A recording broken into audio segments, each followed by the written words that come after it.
বন্ধুরা, সকাল সকাল চলে আইলাম তরকারি কাটতে। আর যা কুয়াশা পড়েছে, বাইরে তো কিছু কাজ করাই যাচ্ছে না, তাই বলে আগে সকাল তরকারিটা কাটিলি।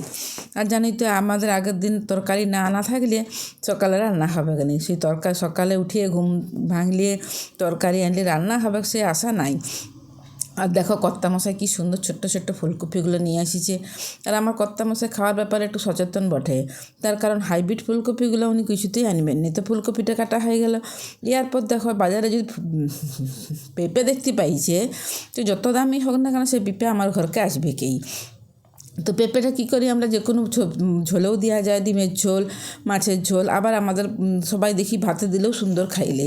তো দেখো সবজিগুলো কাটিয়ে নিলাম, ফুলকপি, আলু, পেঁপে, আর এদিকে সোয়াবিনটাও ভিজাই দিয়েছি। এটা দিয়ে করবো একটা ঝোল। এরপর চলে আজ আমরা রান্না করতে। তো সকালবেলা তো ঝেঁটাতে সময় হয় নাই, তার জন্য যখন রান্না করতে এলাম দেখো তখনও কত কুয়াশা আছে, ঝেঁটাই নিলাম। এরপর কড়াটাতে একটু ছাই বুলাই নিলাম। ছাই বুলালে কি হয়, তাড়াতাড়ি কালিটা ছাড়ে। আমার শাশুড়িকে দেখেছি কিন্তু এরকম ছাই বুলাই রান্না করতে। মাটিও বুলায় অনেকেই, কিন্তু মাটিটা কি হয় আঁকড়ে ধরে থাকে। তা যাই হোক, ছাই বুলাই নিয়ে কতগুলো পাতা নিয়ে এসে উনানটা ধরাই দিলাম। এখন তার কেরাসিন নাই, তাই শুকনা পাতা দিয়েই উনান ধরাইতে হয়। তো উনানটা ধরাই কড়া বসাই, কড়াই দিয়ে দিলাম তেলটা গরম হলে তেল দিয়ে দিলাম পাঁচফোড়নটা ভাজা ভাজা হয়ে গেলে দিয়ে দিলাম এক এক করে সব সবজিগুলো, আর দিয়ে দিলাম ধুয়ে ভিজাই রাখা সোয়াবিনটা।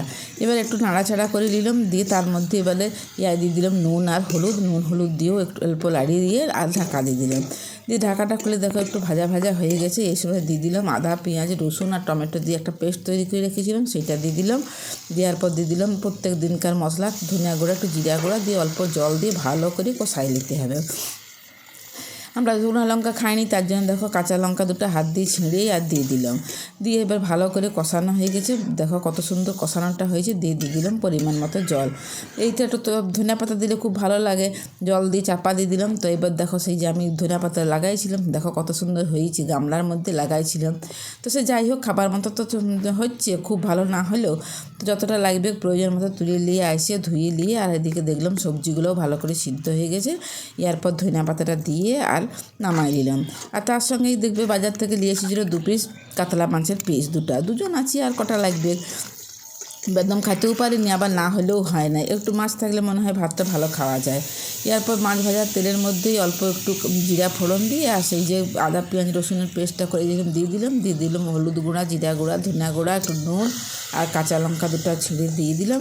দিয়ে ভালো করে কষাইয়ে এটার মধ্যেও দিয়ে দিলাম জলটা ফুটে উঠলে দিয়ে দিলাম মাছগুলো বেশ ভালো করে ফুটে গেলে তারপরে অল্প একটু করে ধনিয়া পাতা ছড়াই দিয়ে নামাই দিলাম। আর গরম গরম ভাতে যা লাগে